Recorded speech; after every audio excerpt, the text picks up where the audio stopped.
समझ रहे हो? क्या अटेम्प्ट नहीं करना है ये जानना भी उतना ही इंपॉर्टेंट है। मेरे कहने का मतलब क्या है, आप कितना भी पढ़ लीजिए, उस समय राइट टाइम पे राइट चीज माइंड पे स्ट्राइक करना भी उतना ही इंपॉर्टेंट है कि यस ये चीज जो है मुझे अभी इस समय नहीं करनी है, ठीक है? तो उस चीज को भी प्लीज अपने माइंड में प्रिपेयर करते रहिए और ये चीजें अपने पेपर में भी लगाइए, ठीक है? अब ये 4th नंबर के क्वेश्चन में किसी को दिक्कत थी बताओ मुझे। आई थिंक 45 इसका आंसर था ना। तो मैंने आपको लास्ट क्लास में भी समझाया था the same question 4th and 5th जो है हमारे, इस तरह के क्वेश्चन में हम लोग हमेशा क्या करते हैं, किसी भी तरीके में देखो 2 तरीके होते हैं और यही प्रैक्टिकल लाइफ भी है। देखो एक तो होता है बेस्ट वे, एक होता है हमारा वर्स्ट केस, राइट? यही होता है। बेस्ट वे क्या होता है, कोई बच्चा पहली बारी में अटेम्प्ट में बैठ गया, उसका क्लियर हो गया, बेस्ट लक उसका साथ दे दिया। वही क्वेश्चन यहाँ पर भी था, पहली बारी में ही आपने जैसे ही बैग में हाथ डाला आपको वही पेयर मिल गया जो चाहिए था, तो सिंपल इसका आंसर क्या हो जाता, 2 वे। वर्स्ट केस क्या है, किसी बच्चे को 6 बारी अटेम्प्ट देने पड़ रहे हैं, उसका 6th अटेम्प्ट में जाके एग्जाम जो है वो क्लियर हो रहा है, समझ रहे हो? तो इस तरह के क्वेश्चंस को हमेशा हम कैसे करते हैं, वर्स्ट केस सिनेरियो से करते हैं। लास्ट क्लास में भी आपको समझाया था, यहाँ पर रेड व्हाइट और ब्लैक प्लेयर के शूज थे, तो पेयर में मैंने आपको बताया था, पेयर का मतलब होता है कि हमारे 2 आएंगे, तो रेड पेयर के लिए पूछा था, हमने निकाल दिया था। किसी को दिक्कत थी इसमें? ऐसे ही नेक्स्ट क्वेश्चन जो था question number 5, how many ways, तो इसमें मैंने आपको समझाया था how many ways can a batsman score exactly 25 run by scoring the single run. जो ये वाला क्वेश्चन है इसको मैंने आपको क्या बताया था, इसमें आपको कुछ नहीं करना था, वो किस किस रन का स्कोर यूज कर रहा है, सिंगल, 4 और 6 का, राइट? अब इसको लेके सिंगल, 4 और 6 को लेके जितने पॉसिबल केसेस हैं, कितने रन बना रहा है वो आपका 25, राइट? यही बना रहा है एग्जैक्टली 25 रन। तो कितने वेज जो है इस बैट्समैन को लेना पड़ेगा, कितने कितने वेज में वो करेगा इस चीज को, यही क्वेश्चन था हमारे पास। अब इसमें हमने क्या किया, हमने सारे पॉसिबल केसेस लिखे थे, कल की क्लास याद है? 19, इसका आंसर क्या आएगा आपका, 19 आएगा। इन दोनों में कोई दिक्कत है मुझे जल्दी बताओ, सो दैट हम नेक्स्ट क्वेश्चन पे चलें। इसमें कोई प्रॉब्लम है मुझे बताओ जल्दी से। आपको मैंने सारे केसेस लिख के कल बता दिए थे, ठीक है? चलो फिर यहां तक कोई इशू नहीं, नेक्स्ट क्वेश्चन पे चलिए। ये वाला क्वेश्चन करा था, there are 4 letter and 4 envelope and exactly 1 letter is to be put in exactly 1 envelope. ये किया, इसका आंसर बताना जरा मुझे।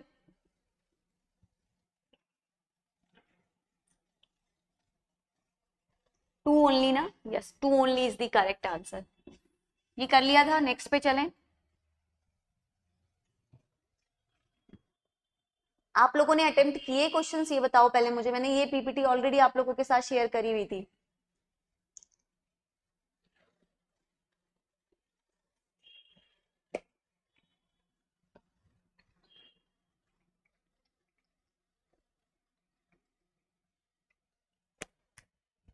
बताइए, उस अकॉर्डिंग मैं स्पीड को लेके जाऊंगी। अगर नहीं किया है तो मैं स्लोली बताऊंगी, अगर किया है तो फिर मैं थोड़ा स्पीड में बताऊंगी। पहला ऑप्शन क्या कह रहा है, देखो, there are 4 letter and 4 envelope. 4 letter and 4 envelope का मतलब क्या है, नहीं किया। This is letter number 1, letter 2, letter 3 and letter number 4। And कहा है कि एनवेलप नंबर 1 है आपका, 2 है, 3 है एंड 4 है, राइट?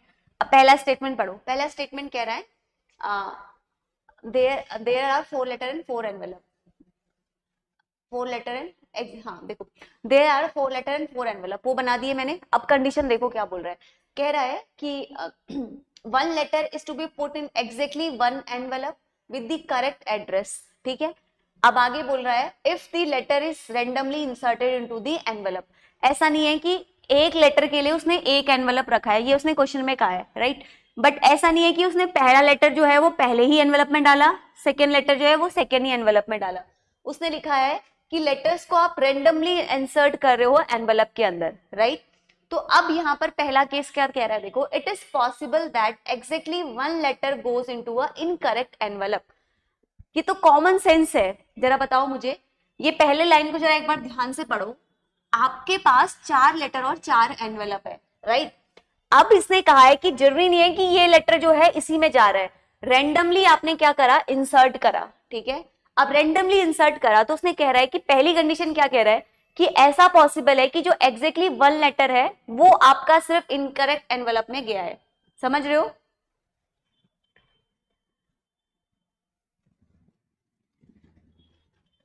हाँ हाँ यस, हम इसको ऑप्शंस की हेल्प से भी कर सकते हैं। जैसे कि क्या लिखा है, केस 1 में बोला है, वहां उन्होंने करेक्ट बोला, इधर इनकरेक्ट बोल रहे हैं, सो केस 1 इज रॉन्ग। वही मैं आपको समझाना चाह रही हूँ। केस 1 को आप बस ध्यान से क्वेश्चन से पढ़ो, वही मैं आपको बताना चाह रही हूँ कि अगर सोचो, वो कह रहा है, क्वेश्चन को देखो, कह रहा है एग्जैक्टली वन लेटर जो है वो एग्जैक्टली वन एनवलप में जाएगा, ठीक है। लेटर्स को आपने रेंडमली इंसर्ट किया एनवलप्स के अंदर। पहला ऑप्शन क्या कह रहा है कि ये पॉसिबल है कि एग्जैक्टली वन लेटर जो है वो आपका इनकरेक्ट एनवलप में जाएगा। कॉमन सेंस लगाओ, अगर एक लेटर जो है वो इनकरेक्ट एनवलप में चला गया, सपोज लेटर 1 को आपका एनवलप नंबर 1 में जाना था, तो ये क्या हो गया, ये आपका इनकरेक्ट एनवलप में चला गया। तो क्या सिर्फ एक ही एग्जैक्टली वन लेटर जो है वही जाएगा क्या सिर्फ इनकरेक्ट एनवलप में? बाकी सारे भी तो क्या हो जाएंगे, इनकरेक्ट हो जाएंगे। जरूरी थोड़ी है कि लेटर 2 जो है वो अब इसी में जाए। जब आपने एक इनकरेक्ट कर दिया तो ये इस तरह से भी बन सकते हैं, मल्टीपल केसेस बन सकते हैं। तो पहली बात तो बिल्कुल ही इनकरेक्ट है, क्योंकि ये पॉसिबल नहीं है कि एग्जैक्टली, वैसे भी वर्ड देखो क्या लिखा है, exactly one letter will into the incorrect envelope, no. समझ में आया? वन लेटर जो है वो एग्जैक्टली इनकरेक्ट एनवलप में नहीं जाएगा। पहला स्टेटमेंट समझ में आया। सेकेंड स्टेटमेंट देखो क्या कहा है। सेकेंड स्टेटमेंट कह रहा है there are 6 way in which only 2 letter can go into the incorrect envelope. 2 letter जो है वो इनकरेक्ट एनवलप में जा रहे हैं, तो इसके मैक्सिमम कितने वेज हैं, 6 वेज हैं क्या, ये कह रहा है। अब सपोज इसके लिए क्या है, L1 जो जाना था इसको E1 में जाना था, L2 जो जाना था इसको E2 में जाना था, L3 जो है इसको E3 में जाना था, और जो हमारा L4 है इसको कहाँ जाना था, एनवलप नंबर 4 में। बट कंडीशन क्या हो गई है यहाँ पर जो है हमारा 2 लेटर्स जो है वो इनकरेक्ट एनवलप में चले गए।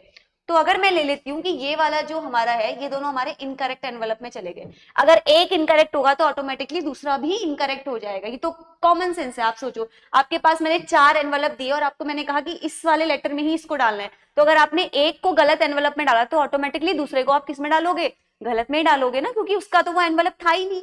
आप समझ रहे हो? मैंने आपको suppose green red blue white colour के एनवलप दे दिया और मैंने आपको कहा कि एम लेटर जो है वो रेड कलर में ही जाना चाहिए, तो अगर आपने एम का रेड कर दिया तो एक और उसके पेयर में क्या हो जाएगा, रॉन्ग हो जाएगा, ऑटोमेटिकली रॉन्ग हो जाएगा, क्योंकि आपके पास ऑप्शन ही नहीं बचेगा। समझ रहे हो मेरे कहने का मतलब? आप उस कॉमन सेंस से भी इसको कर सकते हो। अब इसने यहां पर कहा है सेकेंड केस में, ये कह रहा है, this is the first case जो मैंने अभी आपको समझाया। सेकेंड केस में क्या कह रहा है देखो, अगर एक लेटर गलत एनवलप में गया तो एग्जैक्टली 2 लेटर्स जो हैं वो इनकरेक्ट एनवलप में चले गए।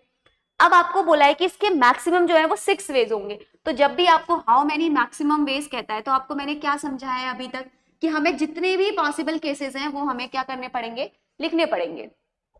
तो क्या क्या पॉसिबल केस बनेंगे, लिख लीजिए, वही आंसर है। क्या लिखना है बस, there are 6 ways in which there are only 6 ways in which only 2 letters can go into the correct envelope। अच्छा, 6 ways हैं जिसमें हम करेक्ट एनवलप में डाल सकते हैं। तो करेक्ट एनवलप में डालने के लिए हमारे पास लेटर नंबर 1, लेटर नंबर 2 एक हो गया, और क्या होगा, सारे मैक्सिमम केसेस लिख लो। लेटर 2 लेटर 3 एक तो ये होगा, 2 लेटर ही लेने ना आपको, 2 लेटर्स करेक्ट एनवलप में जाए, लेटर 2 लेटर 3 मैक्सिमम केसेस लिख लो। ये बनाने की जरूरत भी नहीं है क्योंकि इसमें आपको सारे पॉसिबल केसेस लिखने ही है।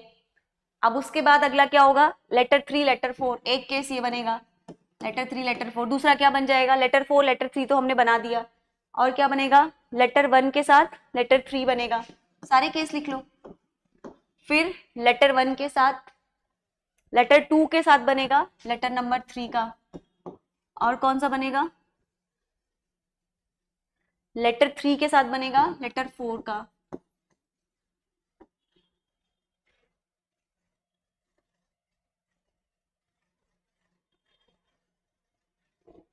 और बनेंगे कोई, लिख लीजिए सारे पॉसिबल। एक तो ये बन गया 1 2, फिर दूसरा बन गया 2 3, फिर उसके बाद बन गया 3 4, 3 ये बन गए। फिर लेटर 1 और 3 एक बन गया हमारा पॉसिबल केस, लेटर 2 और 4 हमारा एक बन गया, 2 और 4 बनेगा दूसरा, 2 और 4 बनेगा।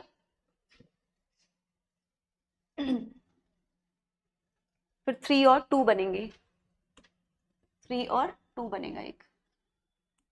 काउंट करो कितने मैक्सिमम वेज हैं, 1 2 3 4 5 6 वेज।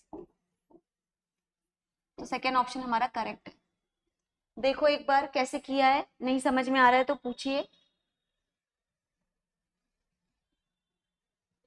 देखिए कैसे किया है, अगर दिक्कत हो रही है तो पूछिए।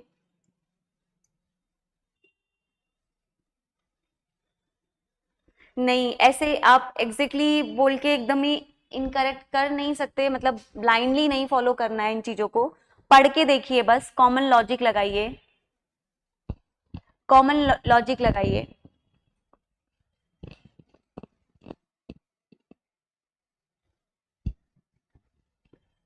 दो लेटर तो ऑटो, आप ऐसे समझो ना, जो इसने ये कहने का मतलब है,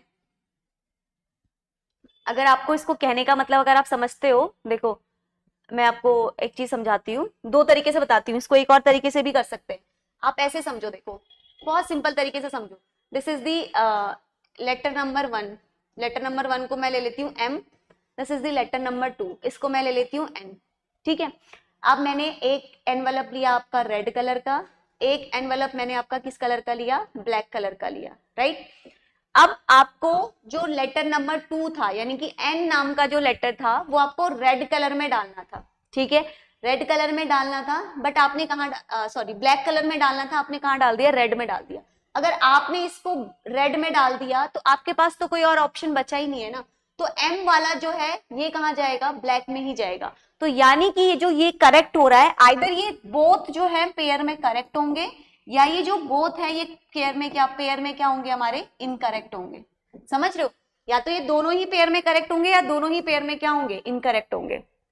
अगर हमने अगर हमने किसी को भी इनकरेक्टली इसमें डाल दिया, तो जितना भी बचा हुआ लेटर होगा वो ऑटोमेटिकली इनकरेक्ट में जाएगा, because we do not have any other choice. ठीक है, अब या तो आप ऐसे करके सेकेंड ऑप्शन के मैक्सिमम केस लिख लो, या आप सीधे कॉम्बिनेशन लगा दो। कि क्या कॉम्बिनेशन लगाओगे, टोटल नंबर कितने हैं, कितने हैं, देखो दे, कॉम्बिनेशन कैसे लगाएंगे वो भी सीखो। अगर मैं दूसरे के लिए आपको कॉम्बिनेशन लगा के बताऊं, देखो क्या बोला है, there are only 6 ways in which only two letter can go. देखो किसके लिए लिखेंगे कॉम्बिनेशन, यहां से लिखेंगे, two letter can go into the incorrect envelope.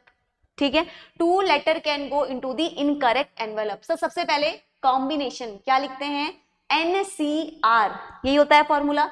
तो n के प्रस्पेक्टिव में हम r की वैल्यू लिखते हैं। तो n क्या है यहाँ पे, उसने कहा है two letters can go into the correct envelope, यानी कि it means this is the value of envelope. Envelope कितने हैं मेरे पास, 4 हैं। यहाँ पे क्या आएगा, C। R क्या होता है, इस n के प्रस्पेक्टिव में उसने क्या पूछा है, तो इस n के प्रस्पेक्टिव में क्या पूछा है, टू लेटर, तो क्या हो जाएगा 4C2।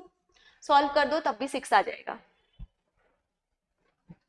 समझ आया, फॉर्मूला अब आपको पता होना चाहिए, n फैक्टोरियल अपॉन में r factorial n minus r factorial, आपको मैं बता चुकी हूँ। सॉल्व कर लोगे इक्वल टू 6 आ जाएगा, करेक्ट है। या मैंने ऐसे लिख के भी आपको पेयर बता दिया, एक letter one letter two, letter two letter three, letter three letter four, फिर वन के साथ थ्री आएगा, वन के साथ फिर टू के साथ थ्री आएगा, या आप ऐसे कर लो, चॉइस आपकी है। या आप सीधे ये फॉर्मूला लगा दो, NCR निकल जाएगा। क्लियर, चले नेक्स्ट पे,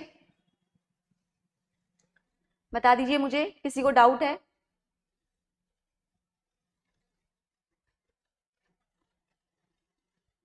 चले नेक्स्ट पे,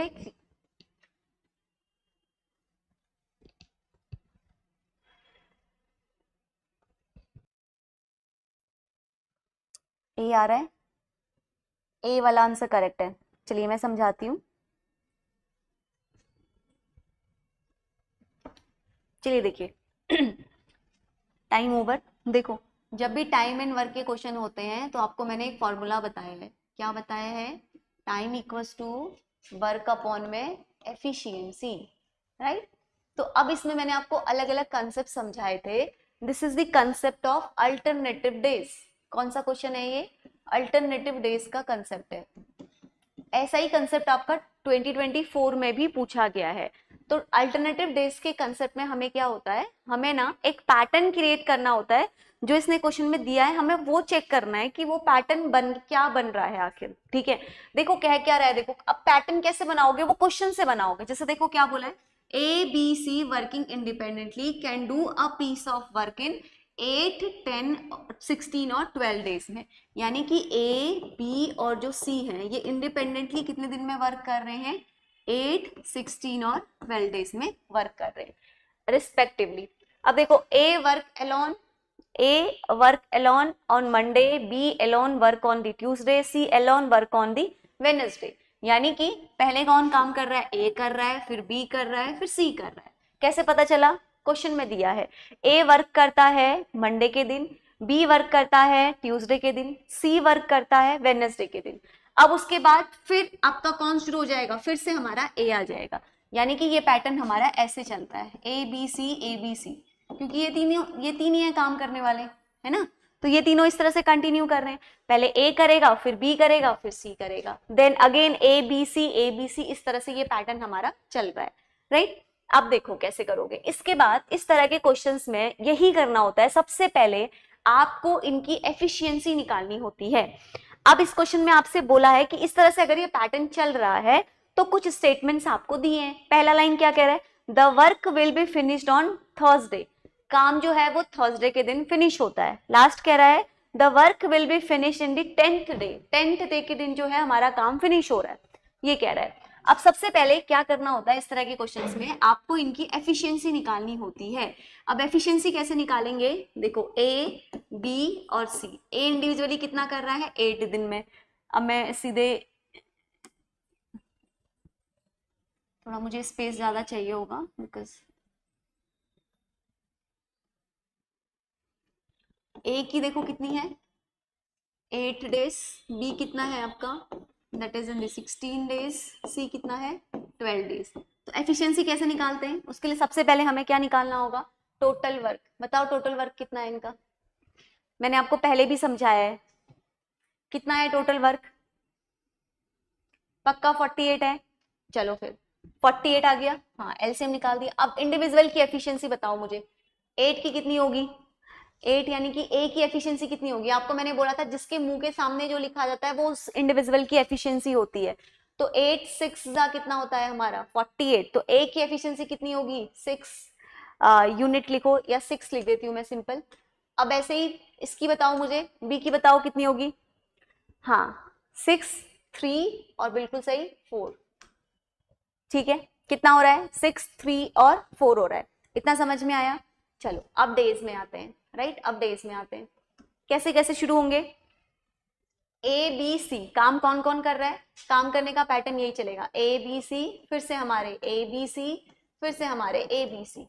तो जब तक ये काम 48 यूनिट जो है ये टोटल वर्क है, 48 यूनिट क्या है मेरा टोटल वर्क है। तो यानी कि ए बी सी मिलके टोटल कितना यूनिट वर्क कर रहे हैं, 48 यूनिट वर्क कर रहे हैं। तो मुझे 48 यूनिट वर्क तक इसको फिनिश करना है, समझ में आया। अब सबसे पहले ए के लिए देखते हैं, ए की एफिशिएंसी कितनी है, ए कितना यूनिट काम करेगा 6 करेगा, बी कितना करेगा 3 करेगा, सी कितना करेगा 4 करेगा, राइट। अब ये ऐसे ही काम करेंगे जब तक हमारा 48 यूनिट ना हो जाए। तो अब बस चेक करो, 48 जहां पे आ जाएगा वहां आप स्टॉप कर दोगे। देखो कितना कितना कर रहे हैं, 6 7 8 9 10 11 12 13, देखो कहां पर फिनिश होंगे ये, फिर से आपका आएगा 6, अभी नहीं हुआ है 48, कहां तक जाएंगे हम 48 तक जाएंगे, क्यों, क्योंकि टोटल वर्क कितना है 48 है, और टोटल 48 वर्क को कौन कौन करेगा, ए बी सी इंडिविजुअली मिलके हमारा करेंगे, ठीक है। कितने यूनिट हो गया अभी तक बताओ मुझे, अभी तक कितने यूनिट हो गया ये बताओ मुझे,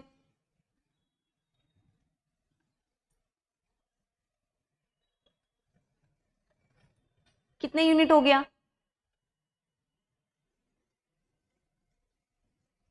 39 हुआ है, कितना हुआ है 39 हुआ है। हमें कितना जाना है 48 जाना है, फिर से हमारा कौन आएगा ए आएगा, फिर से हमारा बी आएगा, फिर से हमारा सी आएगा। तो 39 हो गया है, हमें 48 तक जाना है। तो कितना चलो कितना में और कौन आएगा अब नेक्स्ट काम करने के लिए, ए आएगा। कितने यूनिट काम करेगा ए आएगा, तो 40 41 42 43 44 45 यूनिट तक ए काम करके चला जाएगा। अब मुझे कितना चाहिए 3 यूनिट और चाहिए, राइट। तो अब कौन आएगा बी आएगा, और ये कितने यूनिट काम करेगा 3 यूनिट। तो टोटल कितने यूनिट वर्क हो गया मेरा कंप्लीट, 48 यूनिट वर्क मेरा कंप्लीट हो गया। यहां तक समझ आया, टोटल 48 यूनिट वर्क मेरा जो है यहां तक फिनिश हो गया। क्लियर है, इसमें कोई दिक्कत है तो मुझे बताओ जो मैंने अभी तक लिखा है। अब आते हैं डे के उस पे,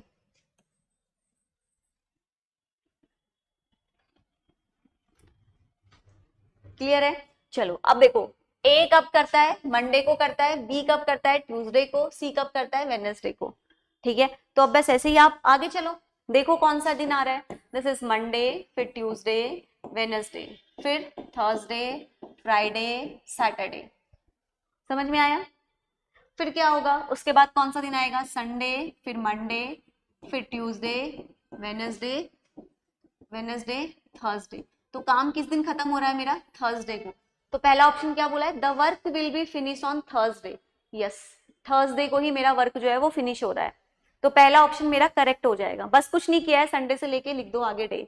सेकेंड कह रहा है the work will be finished in 10th day. 10th day को हो रहा है क्या, जरा देखो तो, 1 2 3 4 5 6 7 8 9 10 11th डे को फिनिश हो रहा है वर्क।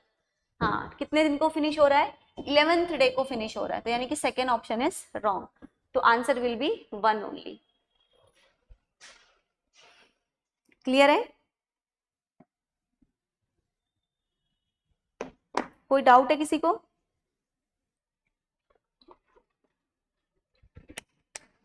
इस तरह के क्वेश्चंस को कैसे डील करते हैं ये मैं बता देती हूँ। टाइम ओवर, आंसर इज 11, सिर्फ एक बच्चे ने आंसर दिया है।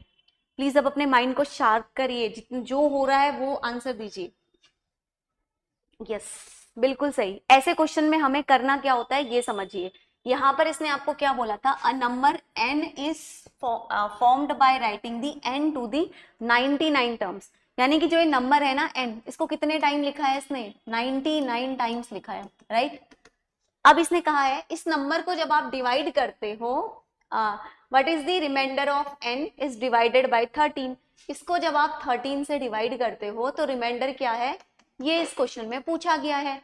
अब कॉमन सेंस लगाओ, आप इतने 9 को 99 टाइम तक तो आप क्या नहीं करोगे, डिवाइड करके चेक नहीं करोगे। इसका मतलब देयर इज समथिंग जो हमें फाइंड करने की नीड है। कभी भी ऐसे क्वेश्चंस आते हैं तो सबसे पहले हमें क्या करना होता है, हमें उसका एक क्लोजेस्ट इंटीजर या क्लोजेस्ट वैल्यू फाइंड करनी होती है, जहां तक मेरा रिमाइंडर क्या आ रहा है, 0 आ रहा है। समझ में आ रही है बात, जहां तक मेरा रिमाइंडर क्या आ रहा है, 0 आ रहा है। तो जब आप इसको कुछ 9 की वैल्यूज को लेके आप डिवाइड करोगे 13 से, तो आपको वहां तक तो डिवाइड करना ही पड़ेगा जहां तक मेरी वैल्यू रिमाइंडर 0 नहीं आ रही है। क्यों, तभी तो आप बता पाओगे। सपोज किसी एक इंटीजर के मल्टीपल पे मेरी वैल्यू 0 आ रही है, तो उसके जितने भी मल्टीपल होंगे नियर बाई तक, वहां तक मेरा रिमाइंडर क्या आएगा, 0 आएगा। समझ रहे हो? तो जैसे यहाँ पर इन्होंने कमेंट में लिखा हुआ है, जब आप 6 टाइम जो है डिवाइड करोगे, करके देखो इसको खुद, 13 को आप 6 टाइम 9 लो, 1 2 3 4 5 6, तभी हमारा जो है रिमाइंडर 6 टाइम में कितना आएगा, 0 आएगा। समझ रहे हो? 6 टाइम में मेरा रिमाइंडर कितना आएगा, 0 आएगा। अब ये डिवाइड आप खुद से कर लेना, 13 से डिवाइड करो, जहां पे रिमाइंडर 0 आएगा वो 6 टाइम जब आप 9 लोगे उस समय आपका रिमाइंडर 0 आ जाएगा। इतना आपको करना ही पड़ेगा इस तरह के क्वेश्चंस में। ये बहुत सिंपल क्वेश्चंस नहीं होते, इनमें हमें ऐसे, अभी आप देखोगे 28th टर्म क्या होता है और 100th टर्म, ऐसे क्वेश्चन भी पूछे गए हैं जहां पे आपको सीरीज में दिया है, वहां पर भी हम यही करते हैं, हम क्लोजेस्ट वैल्यू को लेते हैं जहां तक मेरा रिमाइंडर 0 आ रहा है। तो यानी कि 6 टाइम मेरा रिमाइंडर जो है 0 आ रहा है, तो 6 से लेके ये 99 तक वैल्यू है ना, तो 6 से क्लोजेस्ट मल्टीपल कितना हो जाएगा आपका, 96 टाइम। इसीलिए हमारा क्या होगा, 96 टाइम तक रिमाइंडर कितना आएगा, रिमाइंडर विल बी 0। तो अब कितना बचा, 99 टर्म तक है ना, 6 7 8 9, तो यानी कि 3 9 को आपको डिवाइड करना है, किससे, 13 से। कर लीजिए, आंसर आ जाएगा 11A। अब कहीं पे दिक्कत है तो पूछिए।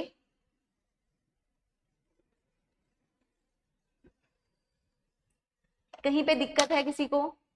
आपको यहाँ पर वो क्लोजेस्ट वैल्यू लेनी है। अब 96 तक क्यों लिया, because 96 is the multiple of 6। Last से फिर आपको चेक करना है, जितने कम तक 9 कैसे आया, ये वैल्यू देखो, ये 9 को आप कितने टाइम लिख रहे हो, ये 9 को आप 99 टाइम्स लिख रहे हो, राइट। तो 99 में से 96 माइनस कर दोगे तो कितने 9 बचेंगे, 6 7 8 9। कितने 9 आगे जाना है आपको, 3 9 आपको और आगे जाना है। 96 है ना, 6 के बाद 7 8 9, कैसे जाओगे, 96 के बाद नेक्स्ट वन इज 97 98 फिर 99, तो कितनी वैल्यू आपको लेनी है, 999। समझ आया?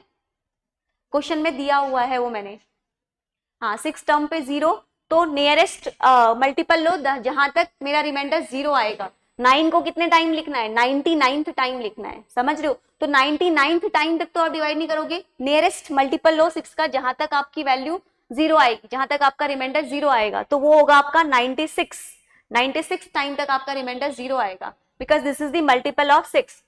तो 96 टर्म तक अगर आपका जीरो आ गया तो 96 के बाद 97, 98, 99, तो 3 9 आपके और बचेंगे, तो 3 9 को आप डिवाइड करोगे किससे? 13 से।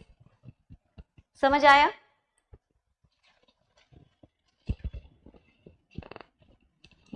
क्लियर है?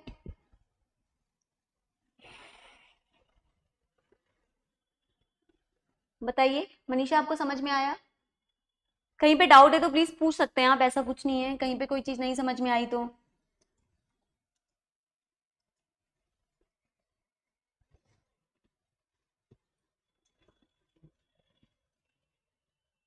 आपको समझ आया? किसी को दिक्कत है तो पूछ लीजिए।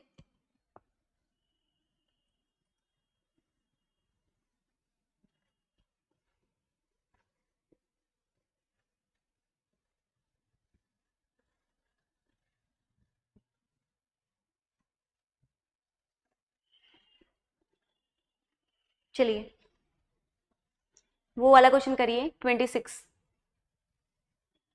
भी नहीं किया है बोल रहे हो आप लोग, 26 करो, आंसर बताओ मुझे। हाँ, इक्वल वैल्यू है, ये काफी कंफ्यूजिंग यहाँ पे हो गया है। अब देखो, इसलिए इस क्वेश्चन में आपको 2 3 वैल्यू को रख के देखना होगा, वहां तक दिमाग लगाना होगा कि कहाँ पर जो है मैं आपका इन वैल्यूज को चेंज करके देखती हूँ। ठीक है, अब सबसे पहले देखो, इसने आपको कहा है सिंगल डिजिट की ग्रेटेस्ट वैल्यू, तो अब आपको पता है सिंगल डिजिट की ग्रेटेस्ट वैल्यू कहां से शुरू होगी। मुझे क्या क्या लेना है? P प्लस क्यू लेना है, और दूसरा मुझे क्या लेना है? R प्लस S लेना है, राइट। अब सिंगल डिजिट की ग्रेटेस्ट वैल्यू तो कौन कौन सी है? 9 8 7 6, इसके बाद की तो मुझे लेनी नहीं है क्योंकि उसने ग्रेटेस्ट वैल्यू का ही है। ठीक है, तो सबसे पहले मैं क्या करती हूँ, मैं सिंगल एक कॉम्बिनेशन बना लेती हूँ। P की वैल्यू 9 रख देती हूँ, इसकी वैल्यू 8 रख देती हूँ, R की वैल्यू मैं 7 रख देती हूँ, इसकी वैल्यू मैं 6 रख देती हूँ। ठीक है, करके देखो, ये हो जाएगा आपका 16 प्लस 1 दैट इज 17 इंटू 6 होता है, एक प्लस ऐड होगा तो 13, है ना। तो इन दोनों को मल्टीप्लाई करोगे आप तो ये कितनी आती है आपकी वैल्यू? अगर किसी ने यहाँ पे किया होगा ना, यस 221 आ रही होगी, बिल्कुल सही। ये कितनी आ रही है? 221। अब देखो, कोई तो आंसर यहीं पे कर देगा, है ना, बट उसने क्या कहा है हमसे? ग्रेटेस्ट वैल्यू बोला है, तो क्या पता इससे बड़ी भी कोई और एक वैल्यू हो सकती है। वैसे आप इस क्वेश्चन में एक ट्रैप जो है ना वो समझ सकते थे, उसने ग्रेटेस्ट वैल्यू कही है। ग्रेटेस्ट वैल्यू का मतलब क्या है? ऑप्शन में जो सबसे लार्जेस्ट 2 डिजिट की वैल्यूज है उनके पास आओ। तभी मैं कहती हूँ कि क्वेश्चन को केयरफुली पढ़ना बहुत इंपॉर्टेंट है, बहुत इंपॉर्टेंट। तो आपको तब समझ में आएगा कि एग्जामिनर आपको हिंट दे रहा है, एग्जामिनर आपको ट्रैप दे रहा है। जब मैंने ये वैल्यू रखी तो मेरी 221 आ रही है, राइट। अब उसने ग्रेटेस्ट वैल्यू कही है तो इसका मतलब क्या है कि इनमें से कोई वैल्यू होगी, आइदर 230 होगा या 225 होगा, और मोस्ट ऑफ द केस में ना 230 आंसर मतलब सबसे हाईएस्ट ग्रेटर वैल्यू नहीं होती है। चलो करके देखते हैं, कोई दिक्कत नहीं है। अब इस वैल्यू को हम चेंज कर देते हैं, वैल्यू को चेंज कर देते का मतलब कॉम्बिनेशन को चेंज कर देते हैं। अगर मैं 9 प्लस 7 कर देती हूँ तो 8 के साथ मुझे क्या करना पड़ेगा? 8 के साथ मुझे 6 करना पड़ेगा। ठीक है, तो ये कितना हो जाएगा आपका? दिस विल बी 16 13 14, ये कितना हो जाएगा? 14। तो 16 इंटू 14 करोगे तो ये कितनी आएगी आपकी वैल्यू? This will be 224। एक और हिंट था इस क्वेश्चन में, वो भी अभी समझाती हूँ। 9 प्लस 6 करो, 8 इंटू 7 करो, 8 प्लस 7 करो, सॉरी 8 प्लस 7 करो, बीच में तो प्लस है ना, मल्टीप्लाई तो 8 प्लस 7, ठीक है। This will be 15, yes this will be 15 and this will be 15। तो 15 15 का स्क्वायर कितना होता है? 225। इसके अलावा इसमें कोई कॉम्बिनेशन नहीं बनेंगे, आंसर विल बी 225। अब मैं एक चीज आपको बताती हूँ, पता है क्या? देखो 9 8 7 6 यही था, ठीक है। P प्लस क्यू, अगर आप वो तरीका मेरा जो मैंने आपको समझाया है वो तरीके लगाते ना तो भी आंसर आ जाता। मैंने आपको हमेशा क्या कहा है, सॉरी ये 9 से शुरू होगा, मैंने 9 को पहले लिख दिया, ये ऐसे आएगा, दिस इज 9 8 7 6, यही आएंगी ना वैल्यू। ठीक है, मैंने आपको हमेशा क्या कहा है, एक लार्जर वैल्यू के साथ एक स्मॉलर वैल्यू लीजिए, यही बोला है। तो अगर आपने P को एक लार्जर वैल्यू 9 ले ली तो मैंने आपको क्या कहा है, लार्जर वैल्यू के साथ स्मॉलर वैल्यू लीजिए, तो क्या लेंगे? 6 लेंगे। हर क्लास में मैं आपको बोलती हूँ, जितने भी नंबर सिस्टम के अभी तक टॉपिक मैंने आपको बताए, अब लार्जर वैल्यू के साथ स्मॉलर वैल्यू लीजिए, 8 के साथ क्या लीजिए? 7 लीजिए, खुद आंसर आ गया, आपको कुछ करने की जरूरत ही नहीं थी। अगर आप नॉर्मली बस सीधे लेते सीधे आप ये 9 8 7 6 कर देते, अच्छा 9 के बाद 8 है, 7 है, 6 है, तो मैं कर दूंगा। मैंने आपको, जहां पर हमारे पास ऐसे क्वेश्चन भी होते हैं ना, ए बी सी, और आपका ई की कोई वैल्यू 1 1 कुछ आ रहा होता है, और आपको यहाँ पे ई होता है, यहाँ आपको फाइंड करना होता है, वहां पर भी मैंने आपको समझाया, जब भी डिस्टिंक्ट पॉजिटिव इंटीजर भी बोलता है तो लार्जर के साथ हमेशा स्मॉलर वैल्यू लेके ऐड करिए, मैंने बताया ना, ताकि वो कंफ्यूजन भी क्रिएट नहीं होता कि इसके बाद नेक्स्ट कौन सी वैल्यू आएगी। ठीक है, तो वही यहाँ पर भी करना था, अगर आप वही मेथड यहाँ पे भी फॉलो करते तब भी आंसर आ जाता। अब मैंने 2 3 तरीके बता दिए इसको करने के, फिर भी कोई डाउट है तो पूछिए।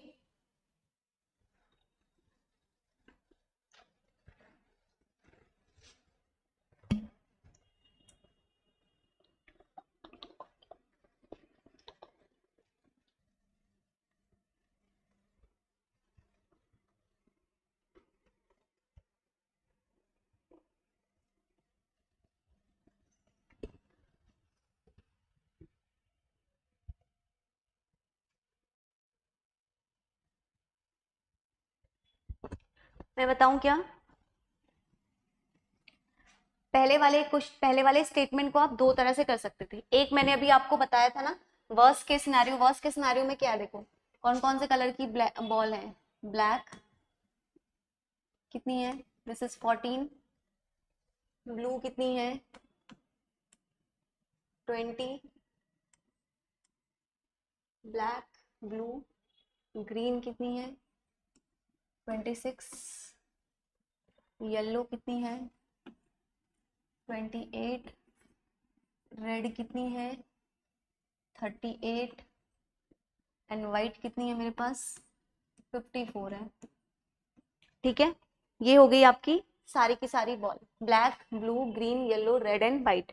ठीक है, अब देखो, सबसे पहले तो आप पहले केस में क्या कर सकते थे, क्वेश्चन को ध्यान से पढ़िए, वर्स्ट केस सिनेरियो से हमें हमेशा ऐसे क्वेश्चन को सॉल्व करना होता है। ठीक है, हम सबसे, कभी भी हमें ऐसे क्वेश्चन को डील करना है, हम वर्स्ट केस सिनेरियो लेंगे। सबसे पहले क्या कहा, देखो द स्मॉलेस्ट एन नंबर जो है, जो स्मॉलेस्ट नंबर है n, इसमें जो सबसे स्मॉलेस्ट नंबर है n, right, smallest number is n, कह रहा है the smallest number n such that any n ball drawn from the box, कोई भी n बॉल जो है वो ड्रॉन करी है बॉक्स से, तो मैं मान लेती हूं कि मैंने सबसे एक जो बॉक्स में से जो है, हाँ यस 1 बॉल मिस करना था तो करेक्ट आंसर आपका आ जाता। ठीक है, देखो मैं इसको 2 तरह से आपको समझाती हूँ। देखो इसने जो स्टेटमेंट में लिखा है, क्या लिखा है, देखो n such that any n ball drawn from the box randomly must contain 1 full group of at least 1 colour in the size. पहले क्या बोला इसने, क्वेश्चन को प्लीज बी केयरफुल, जो मैं बताना चाह रही हूँ, n ball drawn from the box randomly. ठीक है, एक बॉल जो है बॉक्स से ड्रॉन कर दी है रैंडमली, तो मैंने सपोज मान लिया कि सब में से उसने एक एक बॉल जो है वो ड्रॉन कर दी है। मैं वर्स्ट केस में आपको बहुत सिंपल तरीके से समझा रही हूँ, सब में से मैंने एक एक बॉल जो है वो ड्रॉन कर दी, जो उसने पहली लाइन लिखी है, तो ये 19 हो जाएगा, this will be 25, this will be 27, this will be 37, this will be 53, ये हो जाएगा मेरा, जब मैंने एन बॉल ड्रॉन कर दी। उसने लिखा है क्वेश्चन में n ball drawn from the box randomly, उसने ये नहीं कहा कि मैंने रेड वाले में से निकाला या ब्लू वाले में से निकाला।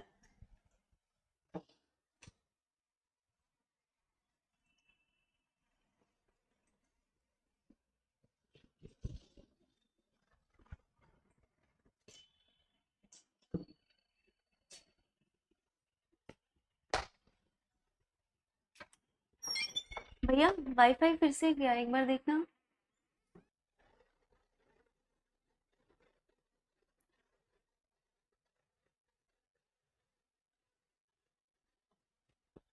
देखो क्वेश्चन को इधर केयरफुली आगे पढ़ो।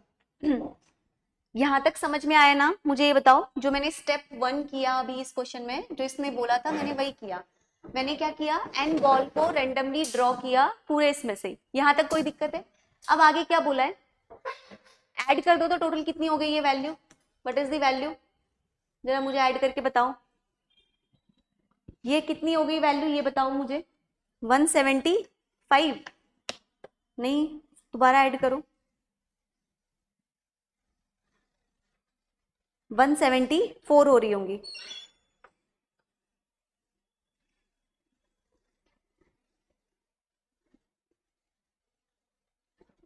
174 हो रही है ना, हाँ जी। ये हो गई 174। यहां तक किसी को दिक्कत है? अभी मैं आगे नहीं गई हूं, मैं यहीं तक हूं। अब इसने आगे बोला है क्वेश्चन में, अब क्वेश्चन में क्या कह रहा है, must contain one full group of at least one colour is 175। One full group of at least one colour, यानी कि इनमें से एक फुल ग्रुप का कोई भी एक कलर का है। उसने ये नहीं कहा कि वो ब्लैक का ही है, ब्लू का ही है, किसी का भी है, तो कोई भी एक कलर का है। इसका मतलब मुझे सिर्फ एक कलर और चाहिए ताकि मेरा ये फुल ग्रुप बन जाए। तो ये कितनी हो जाएगी वैल्यू, 175। तो फर्स्ट स्टेटमेंट मेरा करेक्ट हो जाएगा। अब एक बार जरा ध्यान से देखो, मैंने जो बात बोली उसको स्टेटमेंट से मैच करो। उसने पहले बोला कि आपने एन बॉल को जो है वो बॉक्स में से रैंडमली निकाला। उसके बाद उसने बोला अब आपने क्या किया, must contain one full group of at least one colour, कोई वन कलर का, एटलीस्ट वन कलर का जो है वो फुल ग्रुप जो है उसमें आया है। तो आप देख लीजिए, या तो आप ऐसे करिए, या दूसरा तरीका क्या है, आप सबको पहले ही ऐड कर दीजिए। बट पहले ऐड जो आप करोगे ना, वो क्वेश्चन की डिमांड को फुलफिल नहीं कर रहा है, जो उसने स्टेटमेंट में बोला है कि वन ड्रॉप रैंडमली निकालना है। देन उसके बाद उसने जो कहा है, क्या समझ में आई पहली बात? मुझे इतना बताओ। अगर पहला स्टेटमेंट कंक्लूजन ड्रॉ कर दिया तो सेकंड पे आओ। फिर सेकंड मुझे बताओ राइट है कि रॉन्ग है। सेकंड मुझे बताओ राइट है कि रॉन्ग है। सेकंड में उसने क्या कहा है, the smallest n number m such that any m ball drawn from the box randomly must contain at least one ball of each color is 167। Second statement में क्या करेंगे ये बताओ मुझे। 167 जो इसने बात बोली है इसके लिए क्या करेंगे बताओ मुझे।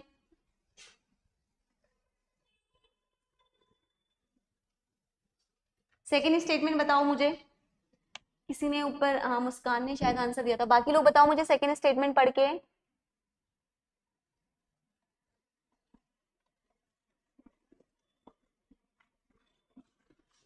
बताइए सेकेंड स्टेटमेंट राइट है या रॉन्ग, बताओ मुझे,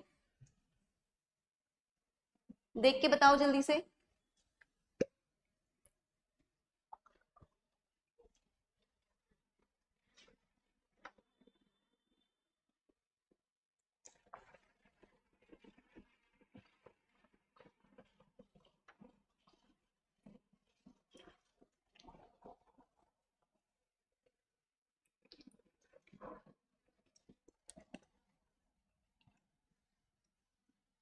इसमें क्या करेंगे जल्दी बताइए मुझे। The smallest number m such that any m ball drawn from the box randomly must contain at least one ball of each color is 167। Simple सी बात है, बिल्कुल सिंपल। क्यों करेंगे 14 को मिस? हम यहाँ पर क्या लेंगे, हमें 167 बोला है ना, तो हम क्या लेंगे, ब्लू लेंगे, ग्रीन लेंगे, येलो लेंगे, रेड लेंगे और व्हाइट लेंगे। ब्लू का कितना है, that is 20, this is 26, yellow is 28, this is 38 and this one is 54। जब आप इन सबको ऐड करोगे ना तो ये समीशन 166 देगा, तो +1 कर दोगे, आपका आ जाएगा आंसर 167। बोथ आंसर हमारे करेक्ट होंगे। मिस वन बॉल की वैल्यू हमारी क्या होगी, यही होगी 167। हमने कौन सी वैल्यू को मिस किया, स्मॉलेस्ट वैल्यू को। तो स्मॉलेस्ट वैल्यू में हमने ब्लैक कलर की बॉल को मिस किया। क्यों? क्योंकि ब्लैक कलर की कितनी है, 14 है, बाकी सारी वैल्यू क्या है, उससे ग्रेटर है। ठीक है,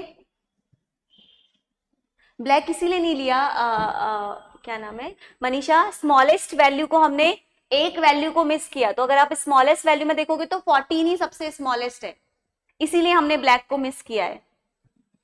एक वैल्यू को आप मिस करके चेक करोगे, वर्स्ट के सिनेरियो में हम जो है 166 बॉल को सेलेक्ट करते हैं। कब सेलेक्ट करते हैं, जब हम एक स्मॉलेस्ट वैल्यू को मिस करते हैं। तो स्मॉलेस्ट वैल्यू यहाँ पर हमारी क्या है, 14 है। 14 कैसे पता चला मुझे, क्योंकि ब्लैक ही सबसे छोटी है। तो ब्लैक को आप हटा दोगे तो मेरी बाकी वैल्यू कितनी बचेगी, 166। तो एक उसमें सेलेक्ट करने के लिए आपको एक पेयर चाहिए, +1 करोगे 167। देखो, the smallest number m such that any n ball drawn from the box randomly must contain at least one ball of each color is 167। Clear? इसीलिए हमने ब्लैक को हटा दिया। चले नेक्स्ट क्वेश्चन पे। किसी को डाउट है कहीं पे?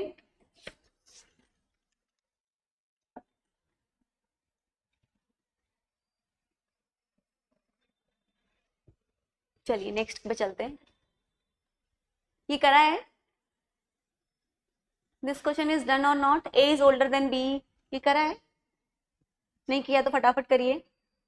ये क्वेश्चन किया है हमने, यस और नो?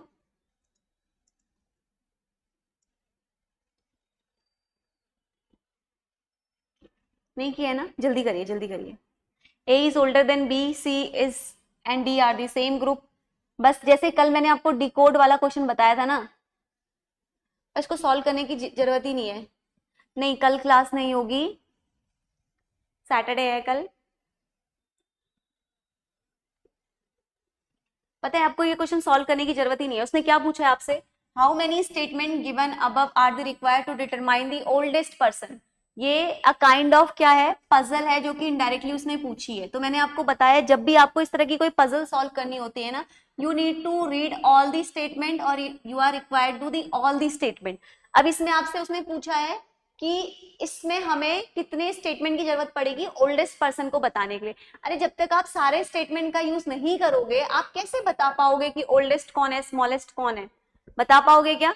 आपको तो पूरा ये करना पड़ेगा, समझ रहे हो? तो बस आपसे इसने पूछा ही नहीं है, बस पूछा है कि कितने स्टेटमेंट चाहिए, सीधे आपका आंसर आ जाएगा ऑल 5।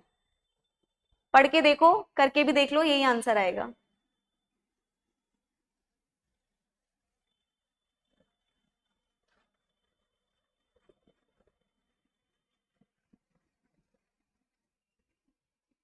चले नेक्स्ट पॉइंट है, D is C is father.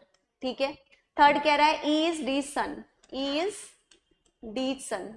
ठीक है, तो क्या आप इन तीनों को लगा के बता दोगे? नहीं, दिमाग में बस इतना रखो। मैं आपको एक सिंपल तरीका बताती हूँ, मैं नहीं चाहती कि आप यहाँ पे ट्री बना के कंफ्यूज हो। जब भी, बस माइंड में एक चीज रखो, जब भी ब्लड रिलेशन के क्वेश्चन होते हैं ना, ये चीज बस क्लिक रखो, किसी भी क्वेश्चन में कर लोगे। We have to draw family tree, right? हमें क्या बनाना पड़ता है? फैमिली ट्री बनाना पड़ता है।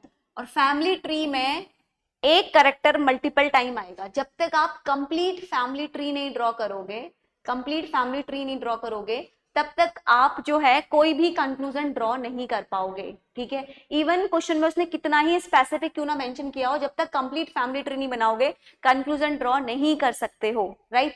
दूसरी चीज क्या होती है, यहाँ पर हम कभी भी खुद से क्या एज्यूम नहीं करते हैं? जेंडर एज्यूम नहीं करते हैं। यूपीएससी हमेशा हमें ट्रैप कहां पर देता है? जेंडर में। अगर कहा है X and Y are the cousin, ठीक है, कजन है, इसका मतलब ये नहीं है कि दोनों लड़के हैं। एक्स इज बॉय बोल दिया तो आप ये नहीं सोचोगे कि वाई उसकी बहन है, वाई उसका भाई भी हो सकता है, राइट? तो वही चीज यहाँ पर है। इसने क्या कहा आपसे? रिलेशन बताओ ई से किसका? बी का। तो जब तक पूरी ट्री नहीं ड्रॉ करोगे, आप बता ही नहीं पाओगे। तो सिंपल सी बात है, बिना क्वेश्चन सॉल्व करे आप इसका आंसर दे सकते थे। ऑल 4 आर दी सब कंप्लीटेड। अब बनाना भी है तो भी बना के भी दिखा देती हूँ मैं आपको। पहला स्टेटमेंट कहा है, A and B are married couple, right? अब उसके बाद आपको कहां से कंक्लूजन जोड़ा है? ए से जोड़ा है। ए इज द सिस्टर ऑफ सी, तो मैं यहीं से बना देती हूँ, ए इज द सिस्टर ऑफ सी, यानी कि ये सिस्टर है, ये मेल है, दिस इज द फीमेल। अब क्या बोला है? बी स्टेटमेंट बोला है D is the father of C. कभी भी ना जहां से क्लूज जुड़ते हैं वहां से हम ट्री को बनाते हैं, ये भी ध्यान रखना। तो this is the father. And एक और चीज बोला है ना, ये हो गया मैरिड कपल हो गया, डी इज, ये हो गया ए इज डी सन, ठीक है, ए एन सी सिस्टर हो गया। ठीक है, अब क्या बच गया हमारे पास? D is C is father बना दिया, D is C is father, E is the son. अच्छा, ई इज डी सन, ठीक है, यहाँ पे कौन आ जाएगा मेरा? ई आ जाएगा। ठीक है, ये बन जाएगा हमारा फैमिली ट्री। सन है तो बेटा है, तो आपसे किस किस के बीच में रिश्ता पूछा है? ई और बी के बीच में पूछा है। बन गया। क्या रिश्ता हुआ बताना जरा कमेंट में, इन दोनों का क्या रिश्ता हुआ? क्या रिलेशन है इन दोनों के बीच में? क्या कहते हैं इस रिलेशन को?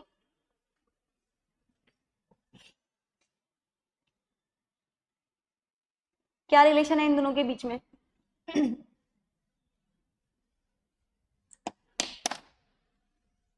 Brother in law, right. Hmm, ये क्वेश्चन पता है ना? ये क्वेश्चन करा था, डिफरेंट फ्रॉम द अदर। हाँ बोलिए।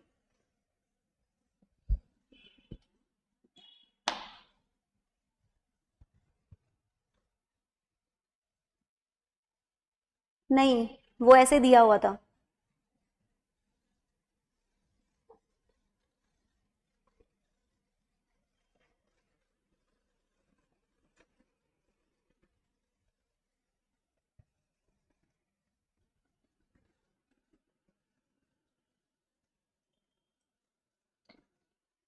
हाँ वो ऐसे ही दिया हुआ था। हाँ जी हाँ जी, ऐसे ही बन गया था ना ये तो। आपको यहीं से ही पता चल गया था इतना बनाने के बाद ही कि ई जो है वो उसका रिश्ता क्या है। ये क्वेश्चन बताओ अब। ये बहुत सिंपल है, जल्दी से देखो तो। कभी भी नंबर सीरीज के ऐसे क्वेश्चंस आए, चेक करो, वैल्यूज को चेक करो क्या डिफरेंट है, बताओ मुझे आंसर क्या होगा। बस देखने की बात है ये। Yes, simple. नंबर चेक करो, आपको बस एक नंबर डिफरेंट मिलेगा, दैट इज 91। इसलिए आंसर क्या होगा, डी होगा। बाकी सब में, हाँ यस बिल्कुल सही, डी में हमारा 91 क्या नहीं है, प्राइम नंबर नहीं है। बाकी सब में आप देखोगे these are prime prime prime, सारे नंबर हमारे प्राइम नंबर है। ठीक है, हाँ यही था इसका आंसर, इसमें और कुछ नहीं था। ये करो, क्वेश्चन नंबर 44। ये बहुत सिंपल है, इसको सॉल्व करने की नीड ही नहीं है। अगर आपको सिर्फ इतना पता है चलो करो, एक मिनट फिर मैं समझाती हूँ। अब principal P become the Q in 1 year, solve नहीं करना है, ऐसे बस दिमाग लगाओ।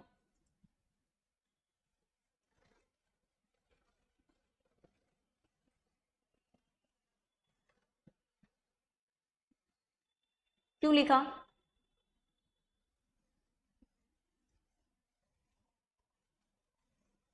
हम्म,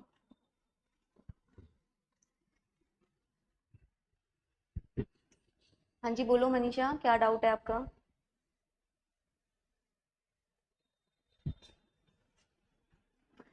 इंटरेस्ट वाले क्वेश्चन में प्रॉब्लम आती है तो कोई दिक्कत ही नहीं है इसको करने की, ये क्वेश्चन कभी पूछे भी नहीं जाते हैं, मैं आपको सच बता रही हूँ। ये बस हाफ ईयरली के कंसेप्ट में एक क्वेश्चन पूछ दिया है। इसमें मैं आपको बहुत सिंपल तरीका बताती हूँ, आंसर क्या होगा इसका, ए बी सी डी में इन्होंने आंसर दिया है ना, सी होगा इसका आंसर, सी होगा इसका answer, R is less than S.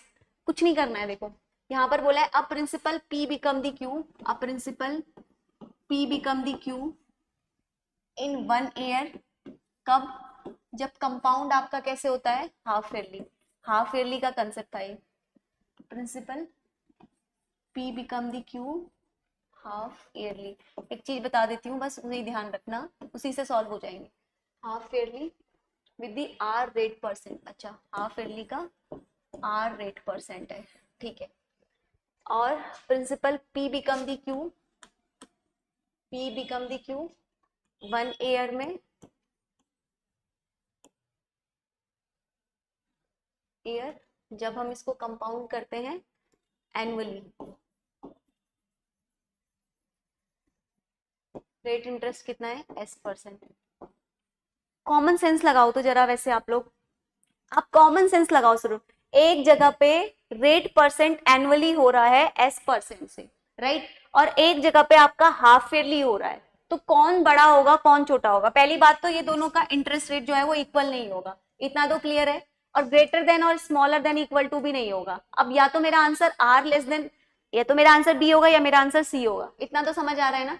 Either मेरा आंसर बी होगा, इधर मेरा आंसर सी होगा। मैं कहती हूँ आपने आज तक कुछ नहीं पढ़ा है सिंपल इंटरेस्ट कंपाउंड इंटरेस्ट में, बस दिमाग लगाओ सीधे से।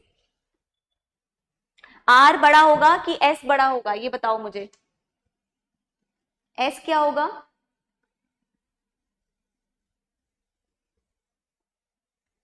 एस क्या होगा?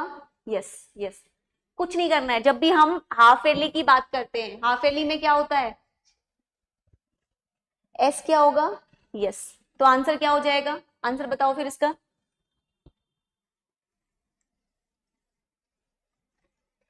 यस, सिंपल है, answer will be C. Simple question है ये। जब भी हाफ ईयरली का कंसेप्ट होता है, हमारा रेट ऑफ इंटरेस्ट क्या हो जाता है, हाफ हो जाता है। ये पढ़ा रखा है मैंने, n/2। यहाँ पे एनुअली क्या है, एनुअली लग रहा है, तो पहले ईयर में, फर्स्ट ईयर में दोनों का ये जब हाफ ईयरली की बात करते हैं तो हम 6 टर्म की बात करते हैं, यानी कि एक साल में 2 बार की बात करते हैं, तो यानी कि कितना होगा, 12 मंथ में ये 2 बार डिवाइड होगा, this will be only 1 time. तो जब भी हाफ ईयरली की बात करते हैं तो this will be value half, इतना ही बस ध्यान रखो, तो आंसर हमेशा ही क्या होगा, ऑल केसेस में यही होगी वैल्यू। ठीक है, चलें आगे। कुछ नहीं करना, मैंने कुछ नहीं बताया आपको ऐसा कोई क्वेश्चन जो इसमें कुछ चीजें अलग सी लग रही हो, बस कंसेप्ट को समझो जो अभी तक समझा है क्लासेस में, है ना।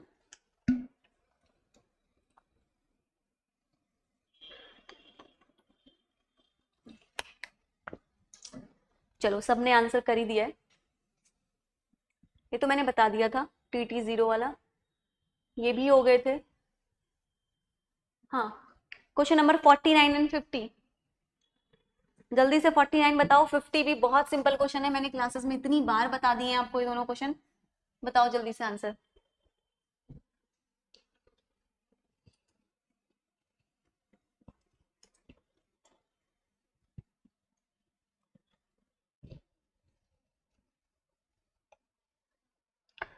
इसको तो मैं कहती हूँ आपको कुछ नहीं आता आप तब भी कर सकते हो। क्वेश्चन नंबर 49 को जरा करो तो।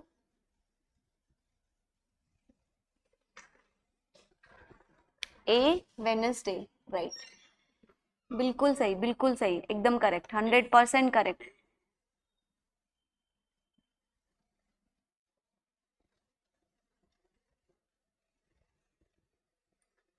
Very good.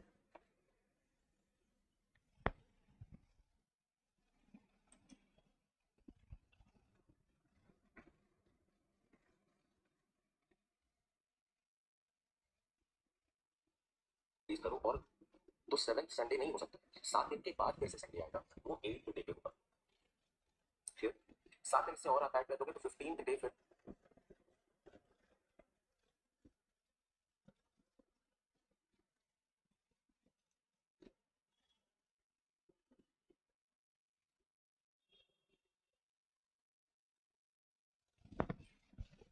सबका आंसर आ गया ना, मुझे सॉल्व नहीं करना ना। 50 को करो फिर, खुद करना, बहुत सिंपल क्वेश्चन है। डे पूछा है, डिवाइडेड बाय 7 कर दो, आंसर खुद ही आ जाएगा।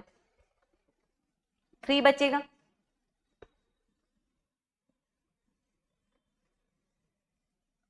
आज संडे है तो मंडे, ट्यूसडे, वेडनेसडे, सीधे आंसर आ जाएगा। नेक्स्ट करो, 50 क्वेश्चन करके बताओ मुझे। 50 भी बहुत सिंपल है।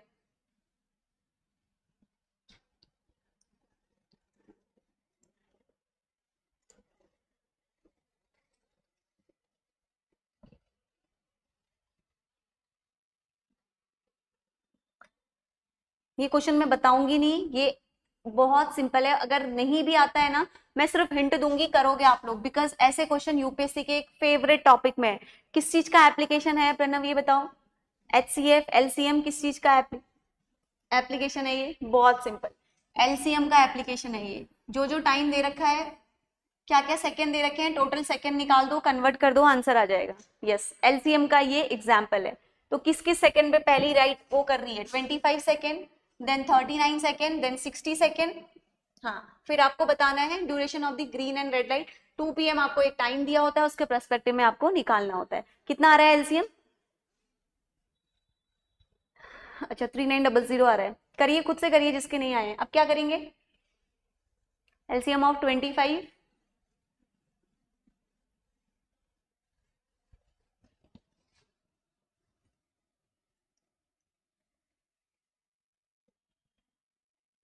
सिंपल, देख लो कमेंट में इन्होंने बता दिया है। ये मैंने इतने प्रैक्टिस कराए हैं, ये लाइट वाले आपको और बैल वाले, रिंग वाले, ये मैंने बहुत कराए हैं। जिसको नहीं आता प्लीज LCM निकालिए। LCM निकाल के आप उसको देखिए, दैट इज 65 मिनट। 65 इंटू 2 करोगे, दैट इज 130। खुद से करो, जिससे नहीं होगा मेरे से पूछना, मैं बता दूंगी।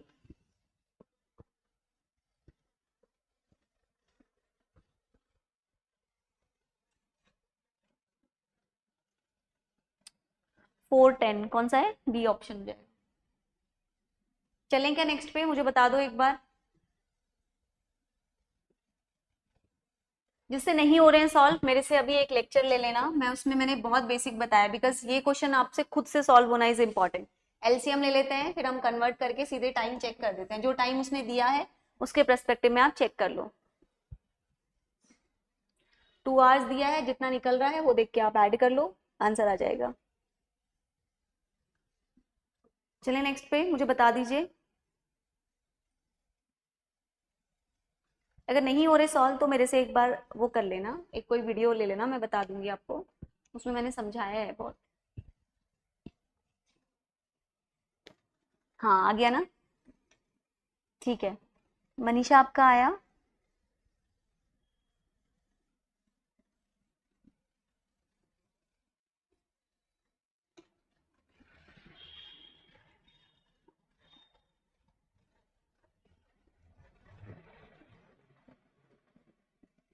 आया आपका।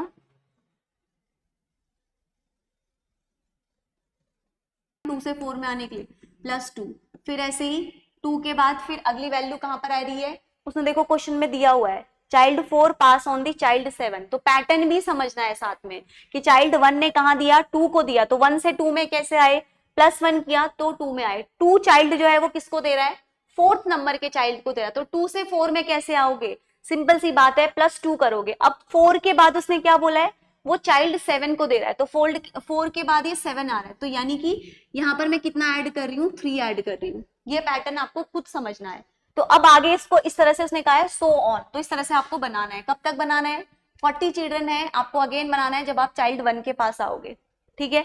अब 40 के 7 के बाद फिर आगे आप ऐड करोगे, इसमें क्या ऐड करोगे, +4 ऐड करोगे 5, तो कितनी आएगी मेरी वैल्यू 11, फिर क्या ऐड करोगे +5, बनाओ ऐसे ही, +5 ऐड करोगे तो 5 + 1 6, ये कितनी आ जाएगी 16 आ जाएगी, फिर क्या ऐड करोगे +6, तो 6 अगली वैल्यू आ जाएगी 22, तो 22 के बाद फिर क्या करोगे +7 करोगे, कहां तक करोगे, जब तक 40 तक आएंगे करो, फिर कितनी आ जाएगी, दिस वैल्यू विल बी 29, फिर कितना ऐड करोगे 8 ऐड करोगे, 8 8 6 + 1 दैट इज 37, 37 के बाद फिर कितना ऐड करोगे,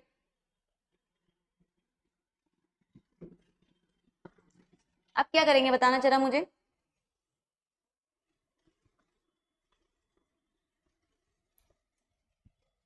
क्या करेंगे इसके बाद।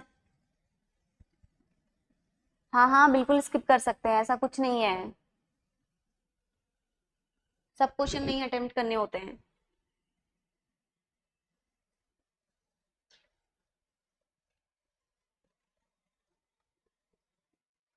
वही तो मैंने पूछा, फिर क्या करेंगे, इसलिए तो मैंने क्वेश्चन किया आपसे, अब क्या करेंगे, अब इससे आगे कैसे चलेंगे ये बताओ, यहाँ तक तो मैं ले आई, अब इससे आगे कैसे चलेंगे, दिमाग लगाओ थोड़ा सा, फिर मैं बताऊंगी।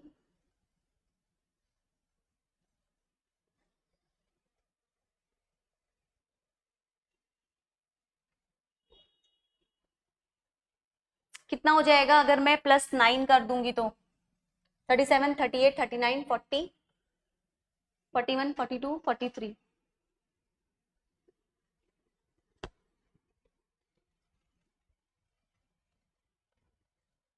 क्या करेंगे बताओ, थोड़ा सा दिमाग लगेगा यहाँ पे, कुछ समझ आ रहा है अगर तो।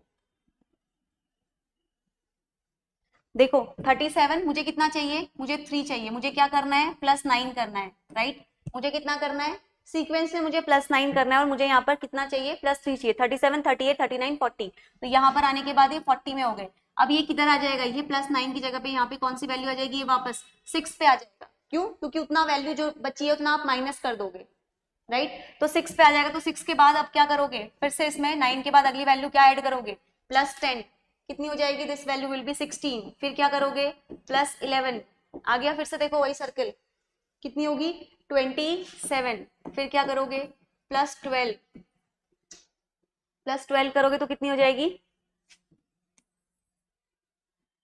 +12, तो ये वैल्यू कितनी हो जाएगी 7 8 9 39 हो जाएगी, दिस इज 39, फिर से क्या करोगे +13 करोगे तो इट विल बी,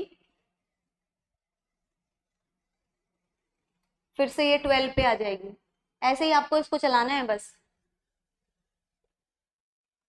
ऐसे ही सर्कल आपको चलाना है, फिर एक आएगी 12 पे आएगी, फिर उसके बाद फिर +13 के बाद फिर 14 करोगे तो ये 26 पे आएगी, आप पैटर्न समझो ये क्या बता रही हूँ मैं, फिर 26 पे +15 करोगे तो ये 1 पे आ जाएगा,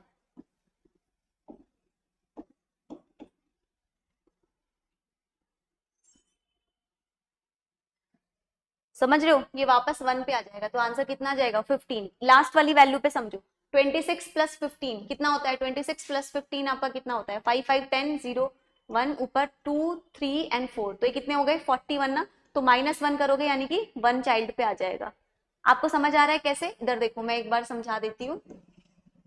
यहां तक तो समझ आया होगा ना? ये 9 करने के बाद क्या किया है ये समझो। 37 पे +9 करते हो तो कितनी वैल्यू आती है? ये वैल्यू ज्यादा आ जाएगी। मुझे कितना चाहिए? मुझे 40 तक ही चाहिए, क्योंकि 40 से ऊपर मैं नहीं जा सकती, क्योंकि 40 चिल्ड्रन ही है। तो 40 के बाद वो वापस से वो किसको मिलेगा? वो 6 के पास आ जाएगा।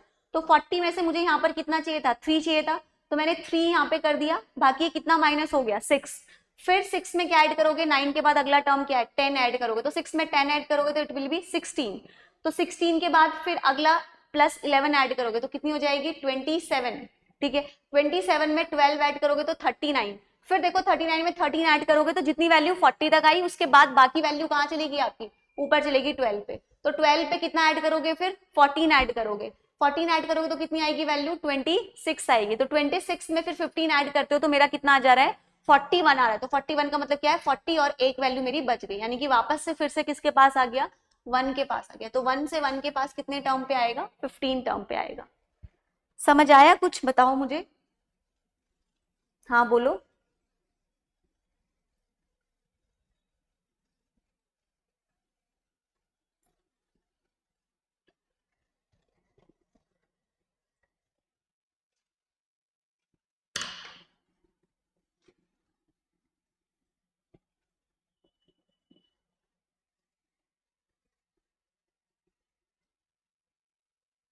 $39 + 12 नहीं किया है।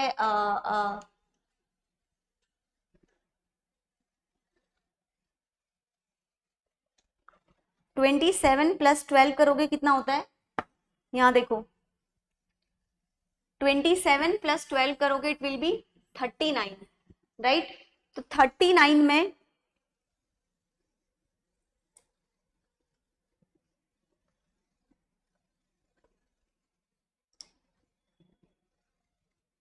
इधर देखो, 39 में 13 ऐड करोगे, 39 में 13 ऐड करोगे इट विल बी 52, राइट? तो 52 तो मेरे को नहीं चाहिए ना, क्योंकि मेरे पास तो 40 बच्चे हैं। तो 52 में कितना माइनस कर देंगे? 40 माइनस कर देंगे तो कितना बचेगा? ये 12 आ गया। फिर 12 में क्या ऐड करेंगे? 12 में हम नेक्स्ट सीक्वेंस में आएंगे तो कितना आएगा? 14 ऐड करेंगे। तो 12 में 14 ऐड करेंगे तो इट विल बी 26।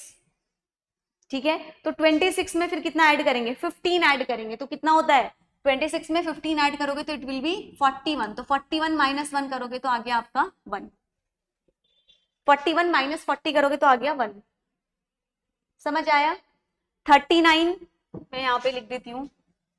39 + 13 करोगे तो इट विल बी 52।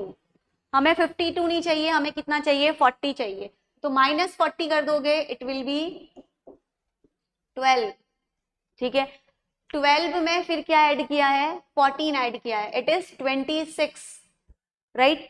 अब 26 में हमने क्या ऐड किया है? 15, इट इज 41। तो मुझे 41 भी नहीं चाहिए, मुझे चाहिए फर्स्ट चाइल्ड के पास कब आएगा? 41 - 1 करोगे इट इज 40। समझ आया? क्लियर हुआ मनीषा? बाकी लोगों को समझ आया कैसे ये बनाया है? नहीं आया तो प्लीज पूछ सकते हैं आप लोग, आया तो बताइए, नेक्स्ट पे चलते हैं फिर।